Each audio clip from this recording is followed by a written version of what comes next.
Hola, soy Daniel Aceves, el chelista, y hoy voy a estar en el mentidero, así que coge tu silla, que empezamos.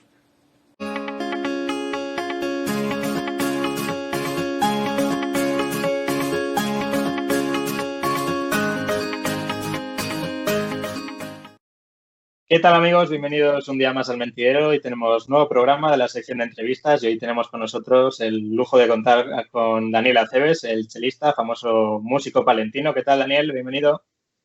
Hola, ¿qué tal? Muy buenas. Y también tenemos como cada día Diego Sobrecueva con nosotros. ¿Qué tal, Diego? Pues muy bien, otro día más aquí en la oficina, como siempre. Bueno, Entrevistas. entonces, eso es. Antes de empezar con la entrevista, recordamos que os suscribáis al canal si os gusta lo que hacemos, que deis un like y ese es el apoyo que podéis demostrarnos a través de estos medios y que nos sigáis en redes sociales, por supuesto. Pasando ya contigo, Daniel, protagonista de nuestro programa de hoy, vamos a hacer una pequeña presentación para la gente que no te conozca. Cuéntanos cómo empiezas en el mundo de la música, porque hemos oído en alguna entrevista que llevas desde los 8 años con el cello, ¿no? Sí, bueno, yo llevo desde los 8 años con el violonchelo, pero Uh-huh. antes ya había empezado a tocar un poquito el piano. Y bueno, mi Uh-huh. hermano estudió piano, así que he tenido un piano en casa siempre. Y sí, con los 8 años empecé en el Conservatorio de Palencia con el violonchelo, pero vamos, antes sí que había empezado un poquito con otros instrumentos, pero sí, oficialmente desde los 8 años. Uh-huh. Y cuéntanos un poco por qué eliges este instrumento, no sé si por influencia de algún familiar, igual, porque además también hemos oído en No, alguna... Sí, cuéntanos. realmente el violonchelo lo cogí porque no había plazas para piano, ¿no? Que era lo que yo quería en el conservatorio. Tampoco Así por descarte, ¿no? que, claro, por descarte, un amigo mío de pequeño, él había empezado ya con el violonchelo, yo 1 año, y dije, bueno, pues voy a hacer como él, y fue por eso básicamente, no fue por otra cuestión. Luego no me arrepiento, por supuesto. Sí, no. O sea, que me imagino que estés agradecido, ¿no? De ese golpe de suerte, de alguna manera. Pues sí, el piano hay muchos pianistas y el cello quizás es algo un poquito más, con un poco más salida, aunque tampoco exagerada, pero más que el piano, que es más complicado Uh-huh. porque no se tocan orquestas, etcétera. Uh-huh. El tema de la música siempre requiere una gran inversión inicial. Me has contado en alguna entrevista que el cello que tienes en la actualidad vale 30.000 euros, que los arcos también son muy caros. ¿Esto crees que puede frenar a alguna gente a no meterse en este mundo de la música? Bueno, a ver, al principio, lógicamente, de hecho, al principio te prestan los instrumentos, ¿no? En los Uh-huh. conservatorios, en las escuelas, suelen ser instrumentos prestados hasta que ya llevas unos años y quieres comprarte tu primer instrumento, que por supuesto no es tan caro, sino que es poquito a poco dependiendo del nivel. Bueno, hombre, es como todo, es una carrera cara, no os voy Uh-huh. a engañar, porque tanto cursos, instrumentos, mantenimiento del instrumento, pues es caro. También es cierto que yo mi instrumento lo puedo vender mañana por más precio del que lo he comprado. Uh-huh. Es una inversión también, ¿no? Que no es como con un coche, que te lo compras y pierdes dinero directamente. Así que, bueno, realmente tiene... O sea, hay que hacer ciertas inversiones, pero bueno, yo conozco a mucha gente que tiene un montón de becas, un montón de ayudas, un montón de posibilidades para gente que no tiene opción de comprarse un instrumento así o que no ha trabajado para tal. Yo creo que el tema económico no es un problema. Siempre se busca la Uh-huh. manera. Diego. Pues mira, yo hay una cosa que siempre me ha llamado mucha atención con este tema de los precios de los instrumentos, que evidentemente entiendo que los tienes esto eran es que no me acuerdo ahora mismo de la, vamos, los míticos violines súper famosos. Stradivarius, sí. Stradivarius, eso. Es que iba a decir Stradivarius, pero dije yo, eso es una tienda. Entonces, me he quedado así un rato Strauss, bueno, en fin, a lo que voy. Que yo no sé tú que has tocado evidentemente muchos instrumentos, la diferencia entre tocar un instrumento, evidentemente no te estoy hablando de un cello de 10 euros, pero sino llegados a ese fondo o sea, ese traslado de entre el primer cello que puede, no sé cuánto puede alcanzar el precio de un cello, sinceramente, yo en el mercado de la música no sé tocar más que los clótalos, la flauta dulce de clase y poco más. Así que no sé cómo anda, pero ¿cómo ves tú esa variación entre el sonido, cómo lo notas tú como músico, esa diferencia de precio, de calidad? Hombre, al final es como un coche, ¿no? Se nota, hay violonchelos hasta de 2, 3, 4 millones de euros. Lógicamente hay que tener un cierto nivel para notarlo, ¿no? O sea, un niño que acaba de empezar no va a notar una diferencia entre un chelo de 1.000 euros y uno de 1 millón. y así. ¿Qué pasa? Que a partir de cierto nivel, sobre todo lo que te da un instrumento mejor es más recursos, más facilidades para poder expresarte. También te digo que si eres un paquete puedes tener un Stradivarius que no vas a hacerlo sonar bien, y lo contrario, hay gente que no tiene instrumentos muy buenos y son grandes instrumentistas y hacen que suenen muy bien. Con lo cual al final es, como el propio nombre indica, es un instrumento, ¿no? para poder hacer música, para poder interpretar y hombre, sí que se nota, sobre todo a ciertos niveles, pero al final lo que hace que suene un instrumento son las manos, ¿no? Si no tienes las manos y los dedos, no da igual el instrumento que tengas entre manos. O sea, lo más interesante para los que nos gusta la música es que los mejores instrumentos estén en las manos de los que mejor saben trabajar con ellos, ¿no? Al final. Eso sería lo ideal. Normalmente no es así, porque muchas veces pues, la gente que tiene mucho dinero o que viene de ciertas familias o ha tenido la suerte de tal, pues muchas veces hay gente que toca con unos instrumentos increíbles y no, lo saca no se nota mucho, ¿no? Y luego lo contrario, gente que son grandes instrumentistas que se lo ocurre toda la vida y no tiene pasta para pues, tener un instrumento de 200.000 euros. Pero bueno, como todo. Es ley de vida.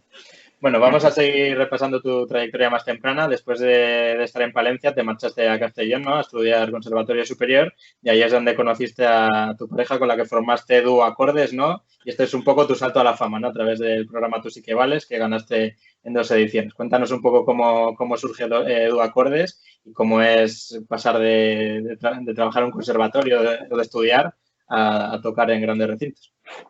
Así es, yo conocí a Tony en Castellón, estudiábamos juntos, él estaba en un curso por encima y teníamos un dúo de música clásica, de dúos de Haydn, dúos de diferentes compositores para 2 chelos.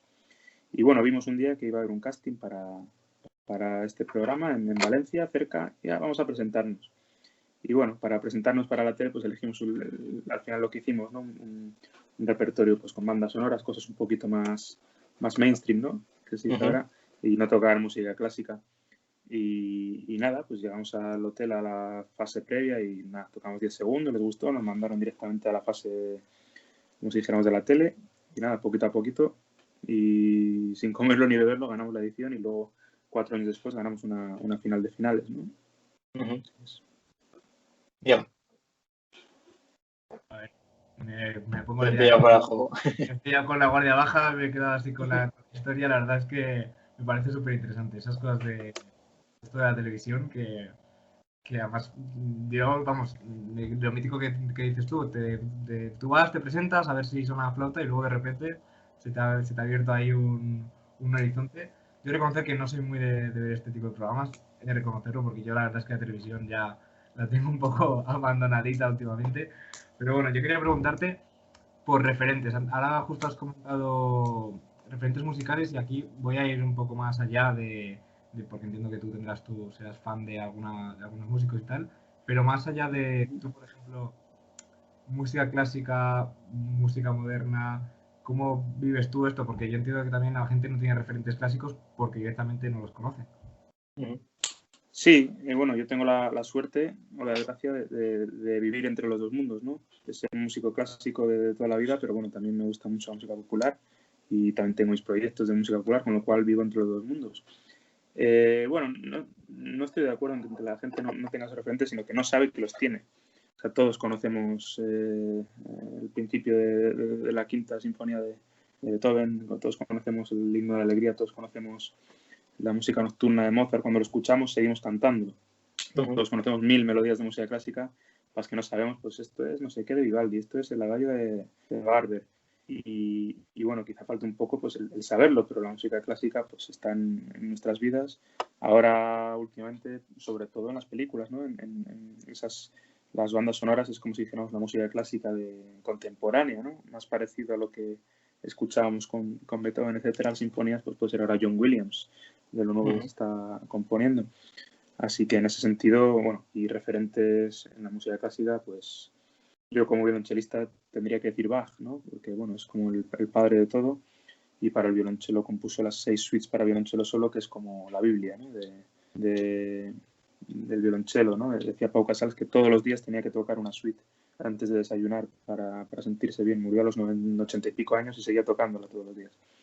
Así que, bueno, Bach diría. Y en la música popular me gusta mucho el rock clásico de los 60, 70, 80. Me gustan mucho los Beatles, me gusta mucho Queen, me gusta mucho ya luego grupos más de los 90 en castellano, pues a lo mejor los Rodríguez, me gusta Los Secretos, Pereza más cercano, ¿no?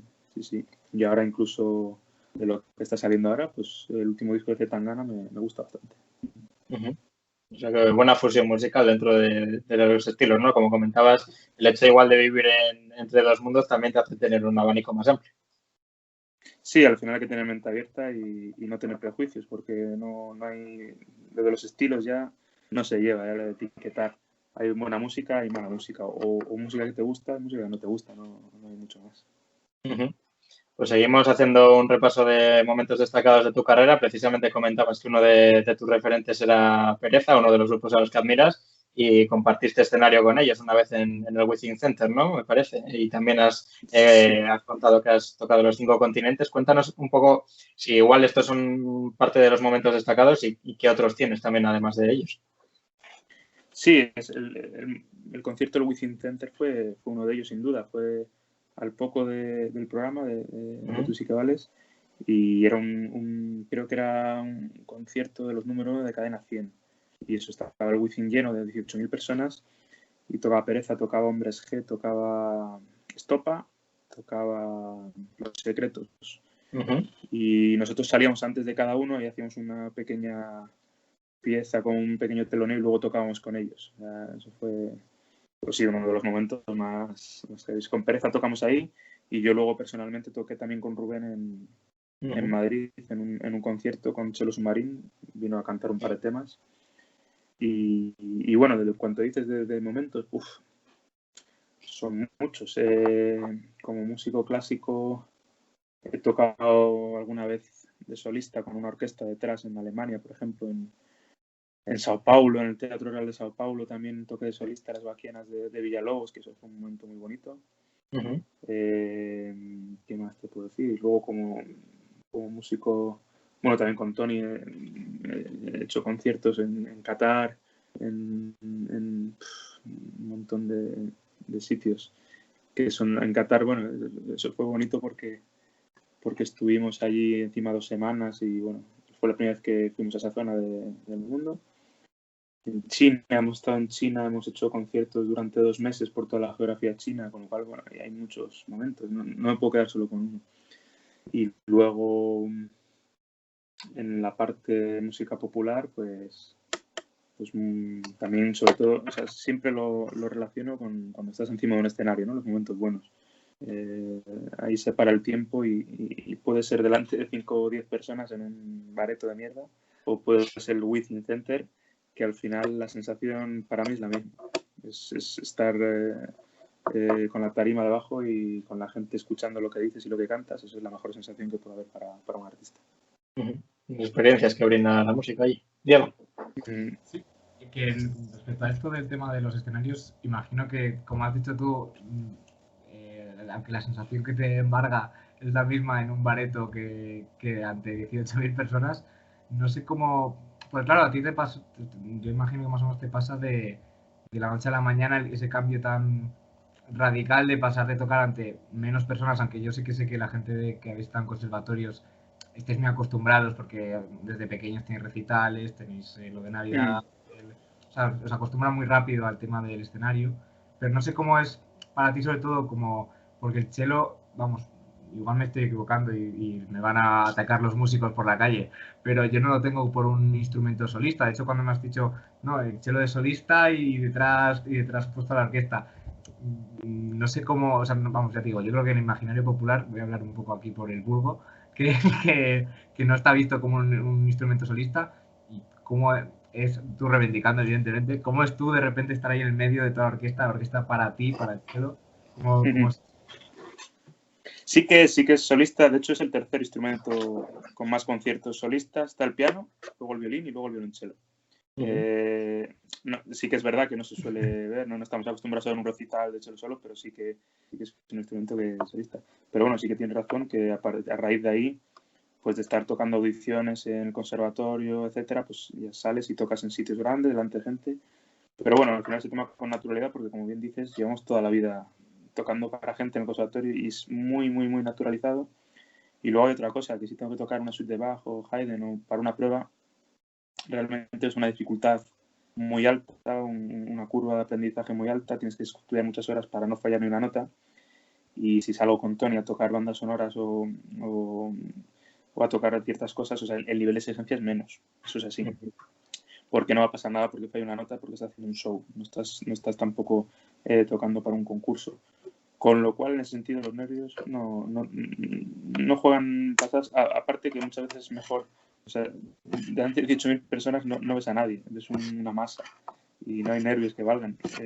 Muchas veces tocas delante de 10 que les ves la cara y es peor, ¿no?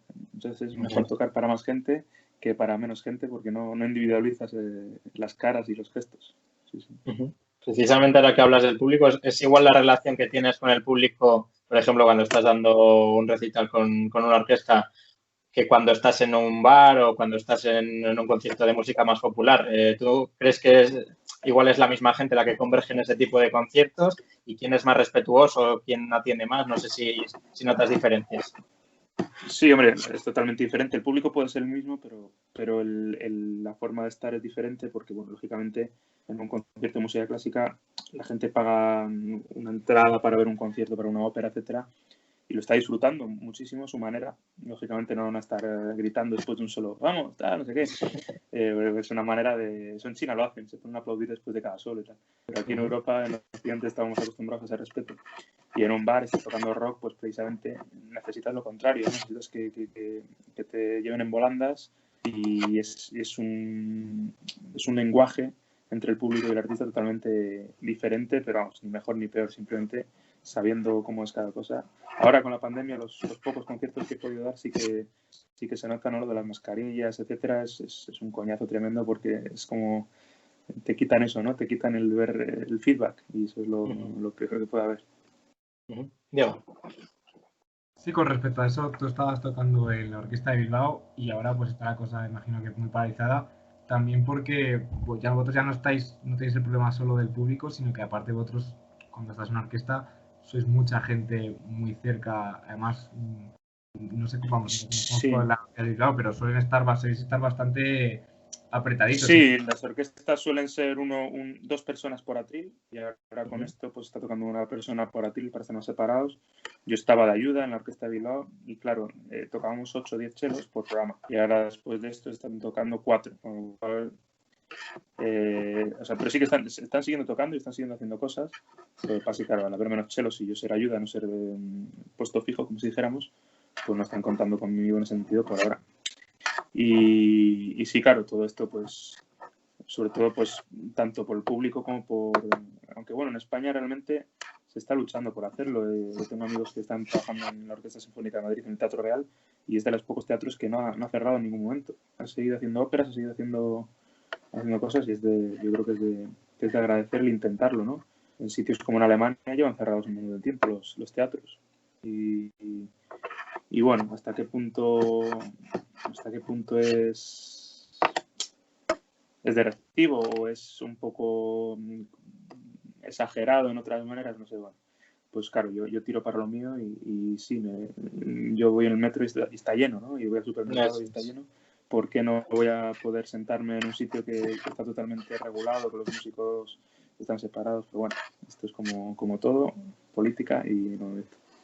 Pues sí, hay formas y formas de hacer las cosas, claro. Es así. Claro.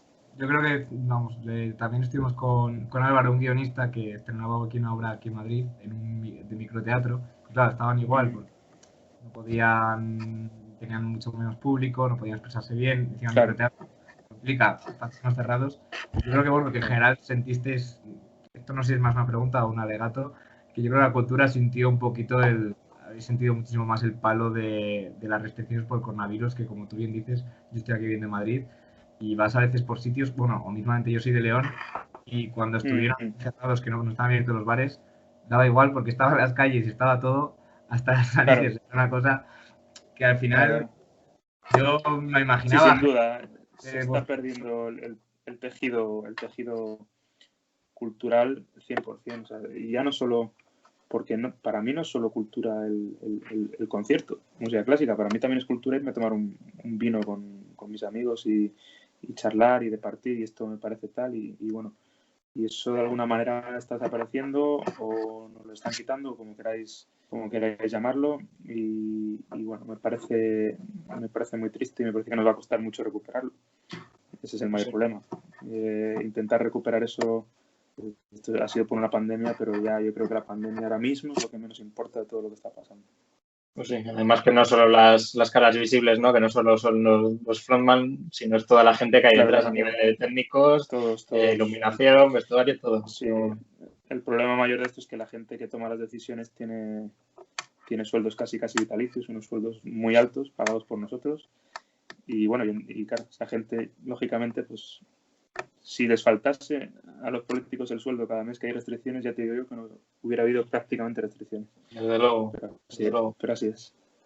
Pues sí, bueno, vamos a ir con noticias más agradables. Vamos a hablar de tus últimos trabajos. El año pasado sacaste un disco llamado Guerra Santa y una de las cosas que llamó también la atención era el precio al que lo sacaste, ¿no? Que era de 999 euros. Cuéntanos si realmente esta reivindicación que hacías tú para llamar la atención como artista menos conocido realmente ha tenido un efecto positivo. Sí, tenía que haberlo puesto más caro. Ahora con el tiempo lo saqué justo antes de la pandemia, 15 días antes. Y sí, bueno, la idea era un poco llamar la atención con ese precio en el formato físico para pues, la gente piensa que hacer un disco es juntarse 2 días en un estudio, grabar, tal. Lleva un montón de tiempo, lleva un montón de dinero, un montón de sacrificios. Hay que, sobre todo alguien como yo que lo hago todo yo.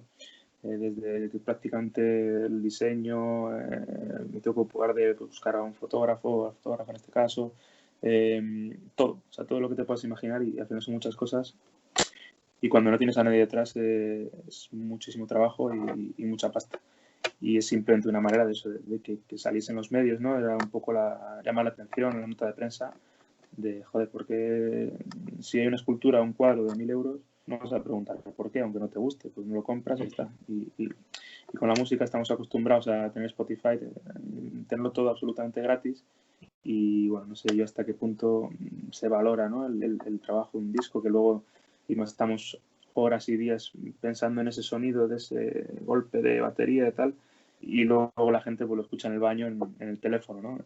Con los auriculares de Renfe o tal. Y esa es la lucha que tenemos siempre un poco contra ello, pero y la idea era eso, básicamente era hacer un llamamiento para que llamar la atención sobre ello, ¿no? Y que la gente viese lo que realmente cuesta autoeditarse y grabar un disco en este caso. Desde luego. Además, ahora también vas a sacar un nuevo single llamado El Temporal, sale el 14 de abril, ¿no? Cuéntanos qué tal ha sido también el proceso de grabación. Me imagino que con alguna complicación más, y además, si no me equivoco, has grabado con algunos compañeros de tu orquesta de Bilbao, ¿puede ser? Así es. Esto es un single, tenemos varias canciones grabadas, hicimos unas sesiones y es en directo, o sea, es en vivo. Lo grabamos, esto es más fácil porque no es meterte a estudio, una grabación, sino esto es directamente poner micros y bueno, y habrá los errores del vivo, la frescura del vivo, tienen cosas buenas y cosas malas. Y sí, lo grabé en Bilbao, en el estudio, en el Submarino. Y sí, fui con el cuarteto Arima, que es un cuarteto de cuerda de la Orquesta de Bilbao, que aparte de musicazos, pues son muy buenos amigos. Y bueno, se nos ocurrió, dije, voy a hacer unos arreglos para algunas canciones, alguna versión, y nos metimos al estudio y nos gustó tanto como quedó, que bueno, hicimos un vídeo y es lo que este día 15 saldrá en todas las plataformas. Y sí, es El Temporal, que es una canción que, bueno, que habla, la compuse estaba en Madrid con Filomena, con la tormenta que hubo, y habla pues un poquito de, no tampoco es una canción que quiera dárselas de nada interesante, no habla de minorías, no habla de cómo me hacían bullying de pequeño, no habla de nada de eso, es una canción de amor y desamor, punto final. Y yo creo que a veces se echa un poco de menos que una canción sea solo una canción, ¿no? O que una película sea solo una película, siempre estamos buscando el clickbait. La canción que habla de cuando maltrataban no sé quién, la canción que habla de que a veces está bien, pero no tendría por qué ser más importante eso que la canción en sí, ¿no? A veces los aderezos se hacen más importantes que la ensalada. Y bueno, esto simplemente es una canción de amor y desamor y es una balada con cuerdas que se llama El Temporal y bueno, yo creo que va a gustar a la gente. Y además eso es lo que comentabas tú también, ¿no? Que la inspiración encontrada en un temporal, en una borrasca que tampoco tiene por qué venir de una experiencia que nos haya marcado la vida, ¿no? La inspiración la podemos encontrar en el día a día. Así es, ¿no? Es una de las canciones que hice en un proyecto que era una canción al día, que esta fue una de ellas y a raíz de ahí la cogí porque me gustaba cómo quedaba con cuarteto de cuerda y la cogí para esto, pero vamos que al final es composición por composición, que a veces pensamos que la musa viene cuando te sientas y haces en este caso una al día, pues alguna te salga mejor, otra peor y otra sirve para algo, ¿no? Eso es. Vale, pues vamos a pasar ahora a hablar también de tu relación con un famoso programa de esta misma plataforma de aquí de YouTube, que es Colgados del Aro, porque tú eres quien elaboró la sintonía que suena cada día al principio del programa. Cuéntanos cómo surge un poco la relación con ellos, con este programa de baloncesto. No sé si sigues la actualidad deportiva, si conocías a alguno de los integrantes y cuéntanos también cómo han sido tus visitas al programa también. Sí, a mí me gustaba mucho el programa. Yo sigo el baloncesto y los veía. Y estaban Bill Logs y me ocurrió hacerles una sintonía porque me acuerdo que ponían una música horrible al principio y iba a hacer una pequeña sintonía que la hice con el iPad en plan súper low-fi o cutre, como se quiere llamar. Y nada, se las mandé y pusieron el vídeo y encantados, no sé qué, no sé cuánto. Y bueno, y después me invitaron al programa, ¿no? Estuve allí, que fue justo antes de la pandemia. Y nada, muy bien. Y luego he estado varias veces en la pandemia, 4 o 5 veces ahí con ellos, haciendo algún juego y tal. Y la verdad es que muy bien, porque son, bueno, como se ven ahí, pues son de verdad, son gente muy simpática, muy llana y se interesan mucho, ¿no? Son gente gente al final bastante culta y se interesan por ellos, saben bastante de música además, con lo cual siempre es interesante hablar con ellos de estos temas. Muy buena gente, los compañeros de Colgados del Aro. Me acuerdo también en tu última visita al plató, fue justo antes de la pandemia, que te comprometiste a hacer como un remake, ¿no? Con nuevas experiencias que iban surgiendo a lo largo del programa. ¿Este compromiso ha avanzado o todavía está en stand-by? ¿Sabes lo que pasa? Que a veces lo hemos comentado, que el espíritu de Colgados es precisamente lo cutre. Sí, Lo cutre. Y yo he pensado, pues voy a hacer la sintonía con 20 chelos, con 30 chelos, algo sinfónico, orquestal, pero es que no pega. Es que lo que pega es, algo si ahora quitas esa sintonía, que es una mierdecilla, ya no es lo mismo. Es como, sí, algo llano, exacto. Sí. Así que por ahora lo vamos a dejar ahí. Muy bien. Diego. Pues aparte de esto, durante la pandemia, vamos, yo creo que fue un escape para muchos artistas. Tú, como has dicho, también estuviste en tu Instagram y también en tu canal de YouTube. Y de allí, bueno, nos demostraste que con el cello se pueden hacer muchísimas cosas. Evidentemente, puedes versionar prácticamente cualquier canción y hacer cualquier sonido. Y de esto, quería preguntarte por 2 anécdotas y cómo las viviste tú. Una de ellas es que Brian May, el guitarrista de Queen, compartió una de las canciones que hiciste, una de las versiones que hiciste. Y la otra es que te compartieron muchos canales de Fórmula 1, incluido, bueno, deportes, sobre todo, por ejemplo, Marca, por el cello, el sonido de los coches de la Fórmula 1. No sé cómo porque te imagino que esto igual te surge tú haciendo un poco el gamba de decir, va, sí. Tal, y de repente... Básicamente, sí. Todo viene de lo mismo, que es de cómo estábamos todos, ¿no? Encerrados y ya ha llegado un punto en que, bueno, pues la cabeza no te daba para más y cada día intentaba hacer alguna chorrada nueva, básicamente. Y al final, mira, con lo de Brian May, eso fue una pasada, una barbaridad, porque yo empecé a recibir notificaciones en el móvil y digo, cojo, ¿qué ha pasado? ¿Qué tal? Posteado Brian May, estás de coña, claro. Y el tío, claro, y me escribió que muchas gracias y tal. Y yo, joder, es que este es el tío que estoy viendo sus vídeos, escuchando sus canciones tal, y me ha escrito y sabe que vivo, sabe quién soy, aunque sea por un minuto en su vida, ¿no? Eso fue tremendo. Y lo de Fórmula 1, pues estuvo muy guay porque ya ves tú un vídeo haciendo el chorra con un Fórmula 1 y la verdad es que rebotó en todos los lados, se hizo súper viral, que de repente me llegaba un tweet de uno de los periódicos más no sé qué de India, con 50.000 retweets, en Marca, en las me llamaron de Tiempo de Juego, Paco González, tal, no sé qué, o sea, como muy... Estuvo muy guay, eso por lo menos esa semana fue muy divertida. Bueno, me imagino que como fan de Queen, yo que también lo soy, debe de ser algo inigualable, ¿no? Tremendo. Claro, luego veía, claro, me pongo a decir los conciertos de Live Aid y tal, y digo, este tío está tocando ahí, que me ha escrito por Instagram, joder. Sí. Se hacen una segunda parte de Bohemian Rhapsody y algo, igual pueden meter un chelo por ahí, ¿no? Lo dejamos Tengo que caer. pensar algo. Iban a venir el año pasado a Madrid y por esto se ha movido y este año creo que también lo han movido al que viene. Intentaré cuando vengan a ver si por lo menos me meten por ahí Universal, creo que es, ¿no? De Queen, a ver si se acuerda de mí y les conozco. Joder. Al backstage, ¿no? Claro. Pero sí, sería algo brutal. Cuéntanos, Diego. Que ahora que estás comentando esto del tema de que rebotó de repente y tal, tú como estás todo el rato también creando, hoy en día yo creo que no se sabe muy bien cuándo algo va a funcionar. O sea, no sé cómo a tu nivel creativo, cuándo te encuentras, si también es porque a ti te gusta más algún, con el tema sobre todo de canciones de un día, si te gusta más o es porque reacciona también. O sea, cómo te influye a ti también estos que, vamos, yo siempre he pensado que Internet, sobre todo las tendencias y tal, es un mono con una escopeta. O sea, es que no sabes qué va a pasar. Sí, nunca se sabe. Yo intento estar activo porque, bueno, es lo que las plataformas que más en mi trabajo ahora mismo más puedes mover, ¿no? Pero sí, o sea, intento estar activo y hacer cosas un poco diferentes, pero nunca sabes. O sea, todos los días he hecho cosas durante la pandemia y había veces que era una chorrada que digo, me voy a echar 20 minutos para hacer un Fórmula 1 y era lo que más pegaba el pelotazo. Y luego hacía cosas que me tiraban 3 días escribiendo partituras tal y no llamaban la atención. O sea, eso es muy complicado.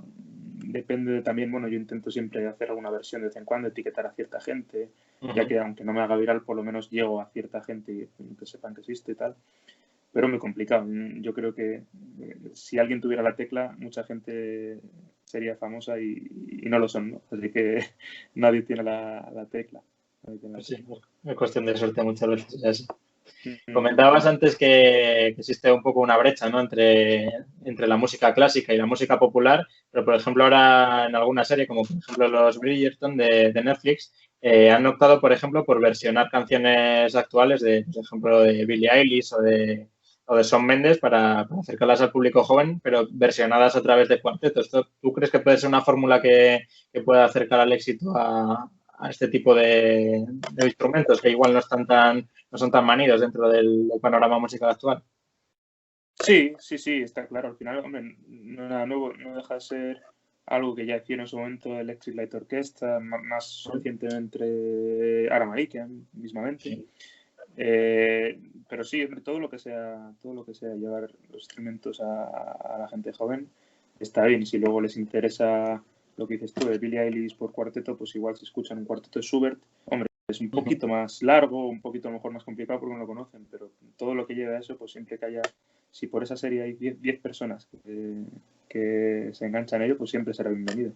Y aparte es algo que da juego, yo creo, ¿no? En una serie, en un programa, pues es algo que da el punto sofisticado, ¿no? Los músicos clásicos, ahí, el cuarteto, con la peluca. Sí, desde luego. Además eso es lo que comentabas tú, ¿no? Que es una forma de no estar acostumbrados a sonidos que no son tan habituales, pero empiezas a escucharlos y luego te acabas aficionando. Así es, vale, pues el sonido de música clásica, de cuarteto de cuerda, lo tenemos en la cabeza siempre de películas, o sea que eso al final no es algo difícil de escuchar. Desde luego. Siguiendo con tu amplia trayectoria, también tienes una sección semanal dentro de la radio, concretamente dentro de Ser Palencia, tienes una sección semanal. Cuéntanos un poco cuál es tu labor allí. Sí, me llamó el verano pasado Alberto Calleja y ahí en Hoy por Hoy Palencia, todos los jueves tengo una sección que es la música según Daniel Aceves, el chelista. Y básicamente lo que hacemos son 4 mini secciones todos los días. La primera es una sintonía, yo toco una sintonía y el público tiene que jugar a adivinarla, ¿no? Suelen ser sintonías o bien de televisión o bien bandas sonoras, casi siempre muy conocidas. Luego la segunda mini sección es el original y la versión, ¿no? Que es donde yo pongo una canción original y luego la versiono con mis violonchelos, que puede ser pues, de rock, de pop, algo de los Beatles, de Billie Eilish, de lo que sea. La tercera es una petición el público, que cada semana piden algo, pues quiero escuchar algo de Sabina, quiero escuchar algo de tal, o un tango, tal. Pues, dependiendo de lo que pidan, pues yo lo toco con el violonchelo. Y la última minisección es el tema propio, ¿no? Que pues, pongo un tema mío, normalmente, a veces he puesto también alguna versión, y explico un poco pues, la canción, por qué, cómo, y en eso se basa un poco la sección. Y otro de tus proyectos actuales, que también lo hemos comentado un poco por encima, es el tema de una canción al día en Instagram, ¿no? Comentabas también antes que eres muy fan de la radio e incluso has hecho una versión para Tiempo de Juego, si no me equivoco, ¿no? Cuéntanos un poco cómo surge este proyecto, si te cuesta seguir el día a día y hasta cuándo vas a llegar. Sí, o sea, ya terminé. Esto empezó el día 1 de enero, vamos, el día 4 de enero, con el año nuevo, dije, voy a hacer algo porque me voy a volver loco, si no, para intentar estar creativo y tener una rutina también para estudiar, etcétera. Y empecé el día 4 y hice 43 canciones al día. Y es una canción al día que era escribir, componer y grabar y producir la canción todos los días y colgarla en redes, lo cual muchas veces lleva mucho tiempo. Porque, claro, no solo es componerla, escribirla, sino es grabarla, producirla, varios instrumentos, luego colgarla. Y bueno, al final ha sido una experiencia brutal porque te obliga, ¿no? Había días que no tenías ganas, cero ganas o cero musa o cero inspiración, pero te ponías y al final salían cosas. Y he aprendido un montón de cómo buscar la inspiración, de cómo trabajar, de técnicas de grabación, de técnicas de instrumento, de guitarra, de cello. Cada día tenías que buscar las cosas. Aún hoy escucho alguno y ojo, es que ese día no tenía ganas y bueno, hice algo que merece la pena, ¿no? Y esa era la idea y bueno, de ahí yo creo que pueden salir bastantes, no sé si bastantes discos, pero canciones de ahí voy a utilizar seguro para otras cosas. Sí. Me imagino que lo más complicado sería eso, ¿no? Encontrar nuevos métodos de inspiración aparte de los tradicionales, que igual en un periodo de tiempo más largo sí que pueden llegar a venir a lo largo de los días, pero el hecho de marcarte tu propio tiempo, eso es lo más complicado, ¿no? Claro, exacto. Y al final lo que hacía era un poco experimentar también, decir, venga, pues hoy en vez de coger la guitarra voy a intentar hacerlo con un teclado, con sonidos más electrónicos, mañana solo con el cello, intentar también mentalmente no estar siempre con la guitarra como suelo hacer, porque al final te salen cosas más parecidas, sino intentar también cambiar un poco de estilo, ¿no? Diego. Pues nada, yo para terminar, yo quería preguntarte por tus proyectos de futuro y se me ha ocurrido por el camino, yo como se ha demostrado durante toda la entrevista, como amateur, bueno, más que amateur, como auténticamente un desconocido de la música clásica, ¿qué recomendación harías tú, sobre todo para conocer el cello, que aparte de los que comentabas antes de los conciertos de Bach, qué dirías tú? Mira, esta canción es básica para que tú conozcas el cello, por ejemplo. Pues para conocer el cello, la primera suite de Bach, sin duda, que todo el mundo encima, si escucháis el preludio lo vais a conocer, porque sale un montón de películas, un montón de anuncios. Bach es principal. Y luego para el violonchelo yo os recomendaría un compositor español que se llama Gaspar Casado, que era coetáneo de Pau Casals, y tiene muchas obras para violonchelo, tanto solo como sonatas, y es de los máximos expertos del violonchelo en toda la historia. No es muy reconocido en España, aun siendo español. Gaspar Casado. Pues de Gaspar Casado, por ejemplo, tiene una suite para cello solo, que es preciosa, tiene 3 movimientos y ahí recoge todo lo que puede exprimir un violonchelo en la música clásica, todos los sonidos, todos los recursos lo recoge ahí. Y si queréis escuchar un cello que suene un poquito más rock and roll, un violonchelo eléctrico con recursos más, podéis escuchar el disco del chelista de Guerra Santa, que ahí está todo. Dejaremos el enlace abajo en la descripción. Cuéntanos ya eso para terminar, algún proyecto de futuro que tengas en mente. Pues proyecto de futuro, ahora por supuesto el single que sale el jueves. Después de eso vamos a intentar grabar más cosas con cuarteto. Tengo hablado con ciertos grupos e igual hacer algún arreglo y cantar con ellos algo, con M-Clan, con Sinova, con cierta gente, que estaría, lo ideal sería hacer un disco con todos los arreglos. Luego tengo pendiente que salga, hemos estado con un octeto grabando con Zetangana para un Tiny Desk. Y hice yo los arreglos y bueno, es probable que a partir de ahora haga los arreglos de cuerdas y sigue llevando octeto con con Zetangana y bueno, eso puede ser muy interesante si vuelvo a ver conciertos, puede ser muy interesante. Y por supuesto seguir con mis canciones, seguir componiendo, seguiré sacando cosas y ahora lo que más ganas tengo sobre todo es tocar en directo que se pueda volver a tocar donde sea, en un bar, en una iglesia, en el Wizzing Center o en la calle Mayor, me da igual, lo que hace falta es tocar y que vuelva esa normalidad. Pues ojalá que todo lo que comentas pueda verse muy pronto. Nosotros estaremos desde aquí muy pendientes de tus proyectos y nada, ha sido un placer tenerte aquí, Dani, hoy con nosotros. Muchas gracias por el tiempo y por el espacio en internet y mucha suerte con todos vosotros. Muchas gracias, ha sido un placer. Guardad vuestra silla hasta el próximo programa. Hasta luego. Hasta luego.